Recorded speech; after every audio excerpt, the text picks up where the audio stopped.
ഇന്ന് നമ്മുടെ വിദ്യാർത്ഥികളോട് ഒരു ചോദ്യം ഞാൻ ചോദിക്കട്ടെ. നിങ്ങൾ ഒരു ദിവസം എത്രമാത്രം സമയമാണ് നിങ്ങളുടെ മൊബൈലിൽ ചെലവഴിക്കുന്നത്? പലരുടെയും ഉത്തരങ്ങൾ കേട്ടാൽ നമ്മൾ പോലും ഞെട്ടും. കാരണം അത്രമാത്രം നമ്മുടെ ജീവിതത്തിൽ സ്വാധീനിച്ചത് മൊബൈലാണ്. പക്ഷേ മറ്റൊരു ചോദ്യം കൂടി ഞാനൊന്ന് ചോദിക്കട്ടെ. നിങ്ങൾ ഒരു ദിവസം എത്ര സമയമാണ് നിങ്ങൾ വായനയ്ക്ക് വേണ്ടി ചെലവഴിക്കുന്നത്? പലരുടെയും ഉത്തരങ്ങൾ മൗനം മാത്രമായിരിക്കും.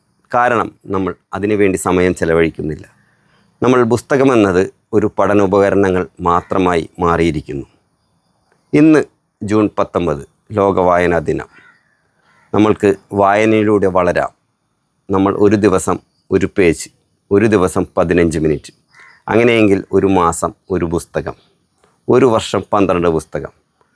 അങ്ങനെയായാൽ 15 വർഷം കഴിഞ്ഞാൽ നമ്മുടെ അറിവുകൾ അത്രമാത്രം വർദ്ധിച്ചിരിക്കുന്നു. നമ്മുടെ കാഴ്ചപ്പാടുകൾ മാറിയിരിക്കും, നമ്മുടെ ചിന്തകൾ മാറിയിരിക്കും. അതിനുള്ള ഉത്തമ ഉദാഹരണമാണ് നമ്മുടെ മുഖ്യമന്ത്രി വി.ഡി. സതീശൻ. എത്ര തിരക്കിലാണെങ്കിലും അദ്ദേഹം വായനയ്ക്ക് വേണ്ടി ഒരു നിശ്ചിത സമയം വായിച്ചിരിക്കും. ഇന്ന് വായിക്കാൻ സാധിച്ചില്ലെങ്കിൽ അടുത്ത ദിവസം അതുകൂടി വായിച്ചു തീർത്തിട്ടേ സതീശൻ സാർ ഉറങ്ങാറുള്ളൂ. ഇന്ന് എല്ലാവർക്കും വായനയുടെ തുടക്കമാവട്ടെ. മൊബൈലുകൾ നമുക്ക് അറിവുകൾ നൽകും. വായന നമ്മുടെ ശീലങ്ങൾ മാറ്റും, നമ്മുടെ ചിന്തകൾ മാറ്റും, നമ്മുടെ കാഴ്ചപ്പാടുകൾ മാറ്റും. എല്ലാവർക്കും എൻ്റെ ഹൃദയം നിറഞ്ഞ വായനാശംസകൾ നേരുന്നു.